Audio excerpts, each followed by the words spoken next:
Welcome to the session on EST 200 Design and Engineering. This subject is included in the semester 3 of all branches of BTech of APJ Abdul Kalam Technological University, Kerala. I am Amita Matthew, Assistant Professor, Department of Computer Science and Engineering, Rajagiri School of Engineering and Technology. In this session, we will be covering the part 1 of 4th module. 4th module deals with design engineering concept. The topics we will be covering in this part 1 are project-based learning and problem-based learning in design, modular design, and applications of biomimicry. First topic is problem-based learning and project-based learning. In both problem-based learning and project-based learning, students are solving a real-world problem with the help of a guide or a facilitator. In project-based learning, it starts with a question and allows the students to let interest drive the learning. It usually leads to a product. In problem-based learning, students are given an open-ended and complex problem that they can solve. It leads to a solution of the problem. And in problem-based learning, students have more control over their own learning. Let us see project-based learning in more detail. Project-based learning is a strategy for creating independent thinkers and learners. The goals are already set by the teacher. The students are driven by their natural curiosity, and it results in a product, a presentation, or a performance. In project-based learning, it is an experiential learning where students are presented with a complex problem or question that has multiple solutions and possibilities for exploration. However, after studying this problem or question in a team, students are challenged to develop a plan and create a product that addresses the problem. These projects require students to use many of their core skills such as communication, critical thinking, teamwork, empirical and quantitative analysis, personal and social responsibilities, etc. Now let us look into problem-based learning. Here the problems are complex and open-ended. Students work in groups collaboratively to solve the problems. Students uses resources including technology to work together to solve the problems. Problems often incorporate real-life situations. According to Geiser, using real-life multifaceted problem, allowing students to solve them, encouraging students to learn from failure, having fun, and providing collaboration time are interconnected strategies that can raise student expectations and better prepare them for the 21st century. And in problem-based learning, students are given a problem with only preliminary information. They work towards solving the problems themselves and they do not produce a product in most of the cases. Now, let us look into the similarities of project-based and problem-based learning. Both project-based and problem-based learning help students gain critical thinking and they allow students to utilize classroom resources and technology. And both of them require students to be motivated as well as self-directed. And in both the cases, the teacher acts as a facilitator. We have already seen the similarities of both project-based and problem-based learning. In both the cases, the teacher is acting as a guide or facilitator and students are at the center. Both are having real-world connections and in both the cases, active learning is required and self and peer assessment is there in both the cases. Now let us look into the differences between project-based and problem-based learning. Let's see the difference. Let's see the features of project-based learning. In project-based learning, the learning is happening either individually or it can be in a group also. And the teacher defines the problem and the different action steps are also identified by the teacher itself. And this project-based learning may lead to creating a new product. But the problem-based learning happens in groups only. And the students define the problem and students identify the action steps also. And it leads to creating a solution rather than a product. And In problem-based learning, metacognition is there. That is thinking about one's thinking. It refers to the process used to plan, monitor, and assess one's understanding and performance. It includes critical awareness of one's thinking and learning, as well as oneself as a thinker and learner. And the main difference between project-based and problem-based learning is that in problem-based learning, students have more control over their own learning process.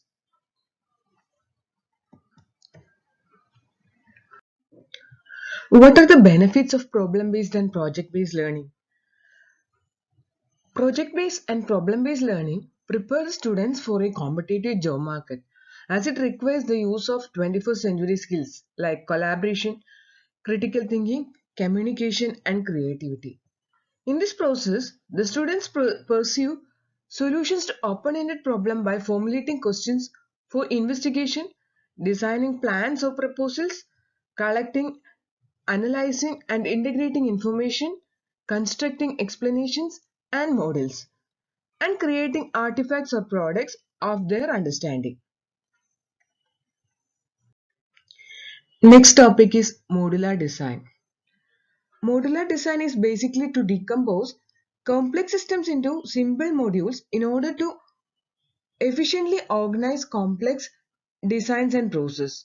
And the concept was first introduced by Starr in 1965, in which the use of modular product in production was proposed as a new concept to develop variety.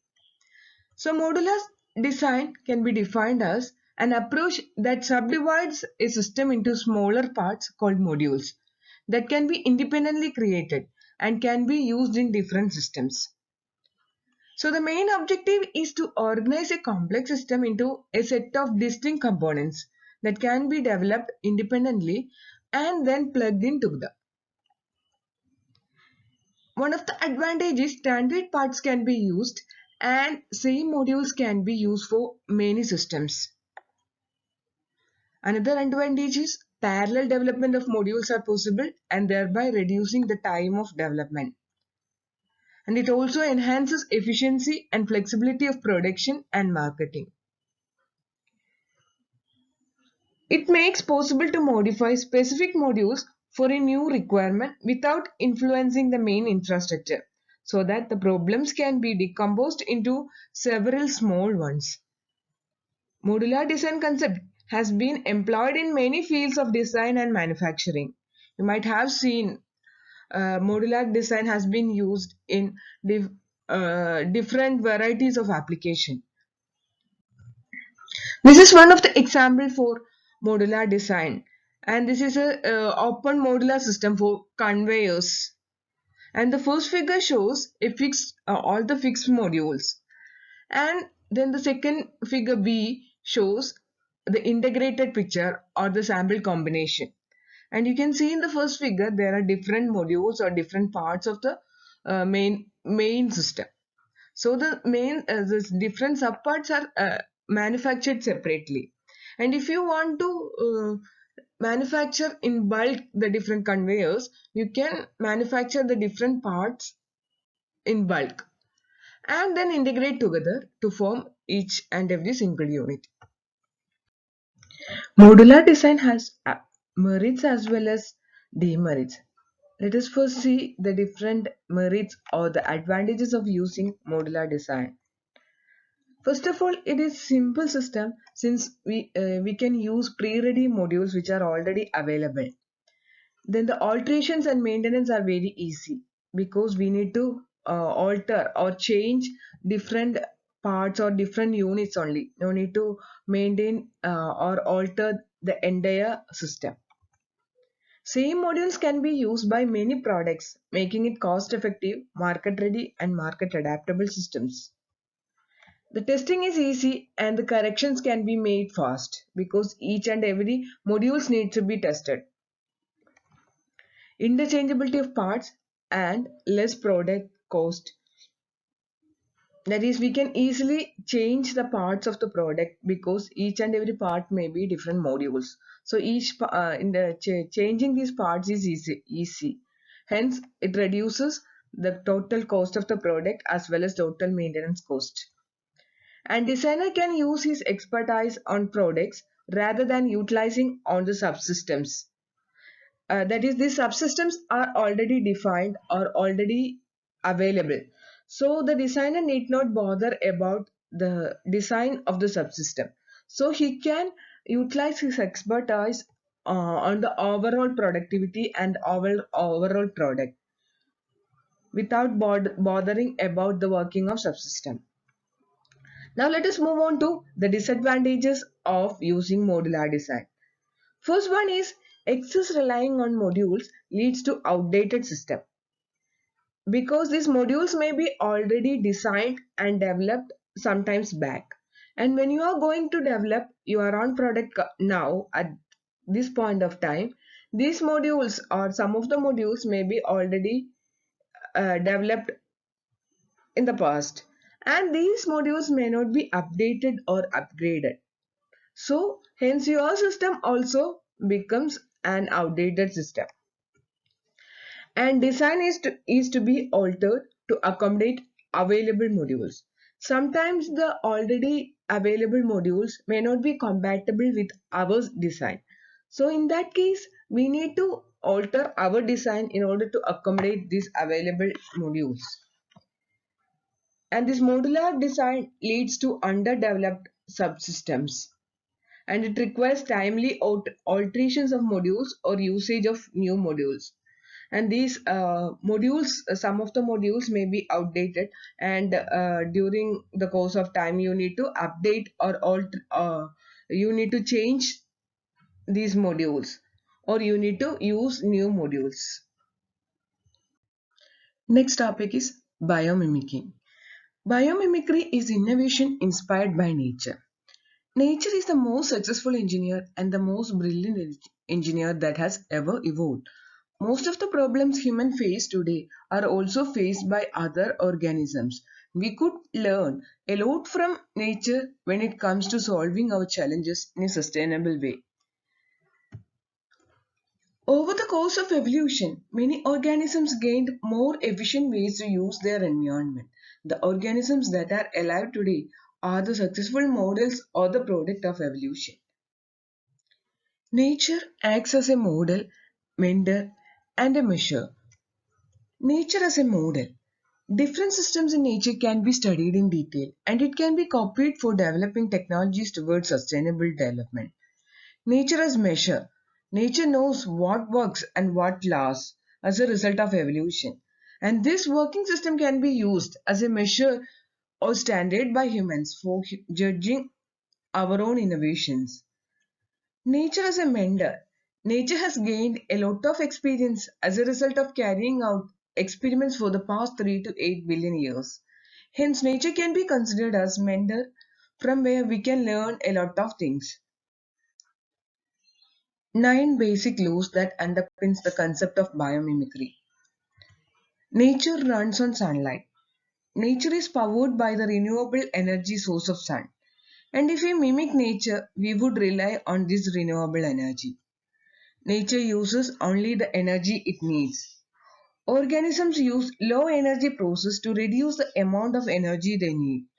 And if we mimic this, we can use modular or nested structures, buildings at ambient temperatures and pressures, and we can make use of multifunctional designs. Nature fits form to function. That is, nature uses shape to determine functionality. As an example, we can see the wings of vultures, which are designed in a particular way such that it can fly in a huge height. Another example is a tree is rooted in the ground to draw water and nutrients from the soil. It spreads its branches and leaves wide to increase its surface area and soak up the sunlight it needs to produce the energy and grow. Nature recycles everything. Everything produced by nature is biodegradable. In nature, one organism's waste or decomposing body becomes a source of food and materials for other organisms. Nature rewards cooperation. We can see honeybees taking honey from plants, and they are storing this honey in their beehives, and we, the human beings, are extracting these honey from these beehives. Another example is pollination happening in plants. Nature banks on diversity. Diverse species of plants and animals are there on Earth, which makes the ecosystem more strong and stable. Nature demands local expertise. We can see a lot of native animals and plants in different places. That is, these native animals only or plants only can thrive that climatic conditions. Nature curbs excess from within. Forest fires clear out the space for new healthy growth is an example of curbing the excess. Nature taps the power of limits.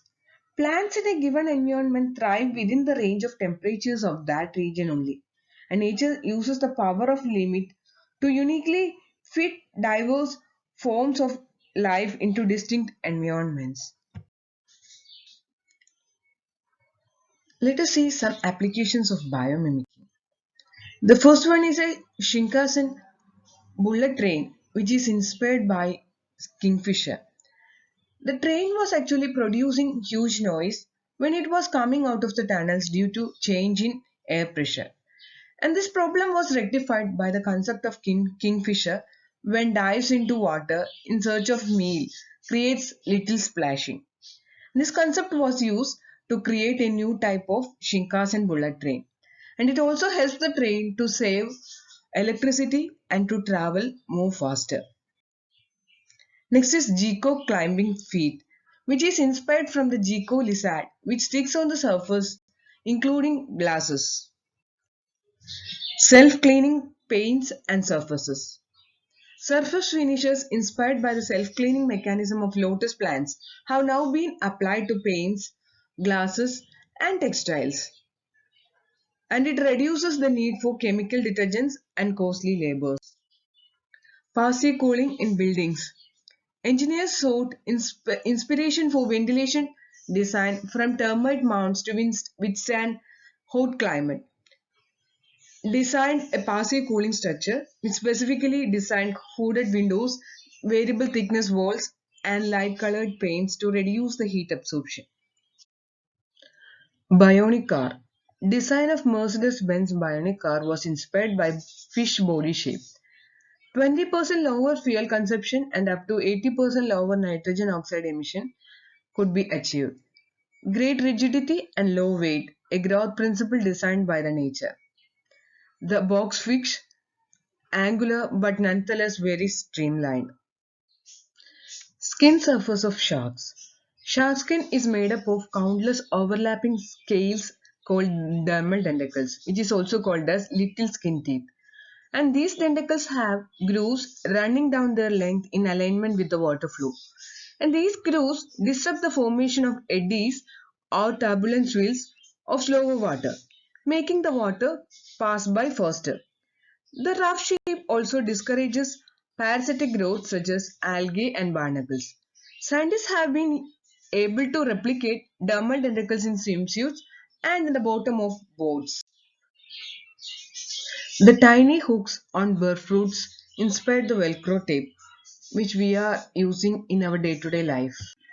More biomimicry examples are available in this link. These are the references. Thank you.